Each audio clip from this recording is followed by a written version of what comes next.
સુરત શહેર અને સમગ્ર જિલ્લા માટે આગામી 48 કલાક ભારેથી અતિભારે વરસાદની મોટી આગાહી કરવામાં આવી છે। હવામાન વિભાગની આગાહીને પગલે સુરત જિલ્લા વહીવટીતંત્ર સંપૂર્ણ એલર્ટ મોડ પર આવી ગયું છે।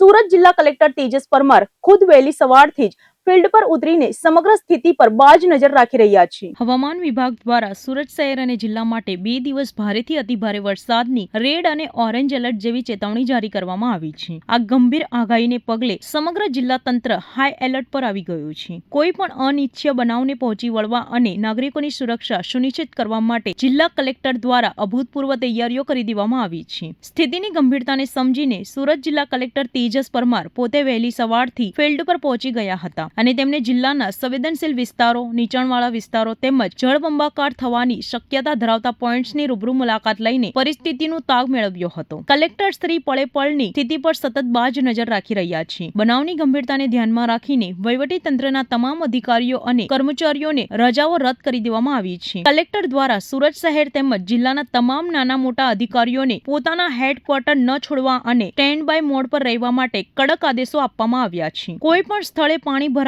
કે કટોકટી સર્જાય તો તાત્કાલિક રાહત કામગીરી શરૂ કરી શકાય તે માટે ડિઝાસ્ટર મેનેજમેન્ટની ટીમોને સુસજ્જ રાખવામાં આવી રહી છે। જિલ્લા કલેક્ટર તેજસ પરમાર દ્વારા સ્થળ પરથી જ વારંવાર તમામ વિભાગીય અધિકારીઓ સાથે સમીક્ષા કરી પરિસ્થિતિ મુજબ જરૂરી સૂચનાઓ આપવામાં આવી રહી છે। વહીવટી તંત્ર દ્વારા નાગરિકોને પણ બિનજરૂરી બહાર ન નીકળવા અને તંત્રની સૂચનાઓનું પાલન કરવા અપીલ કરવામાં આવી છે। હાલ સમગ્ર સુરત વહીવટી તંત્ર 24 કલાક એલર્ટ મોડ પર કામ કરી રહ્યું છે।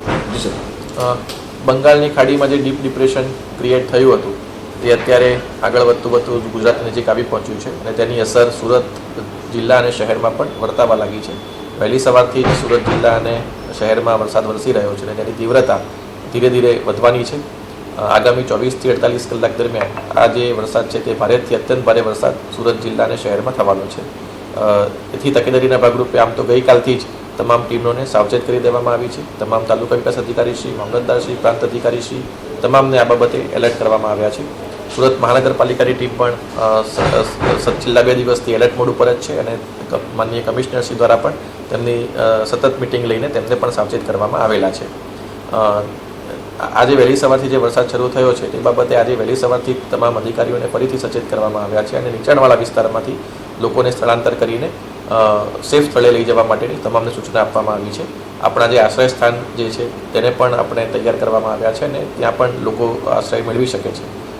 વિશેષ તકેદારીના ભાગરૂપે સુરત શહેરની અંદર એક એનડીઆરએફની ટીમ અને 2 એસડીઆરએફની ટીમ ઓલરેડી આપણી પાસે અવેલેબલ છે જેને એલર્ટ મોડ ઉપર રાખવામાં આવી છે અને ગ્રામ્ય વિસ્તારમાં પણ એક એસડીઆરએફની ટીમ એલર્ટ મોડ ઉપર ઓલરેડી છે।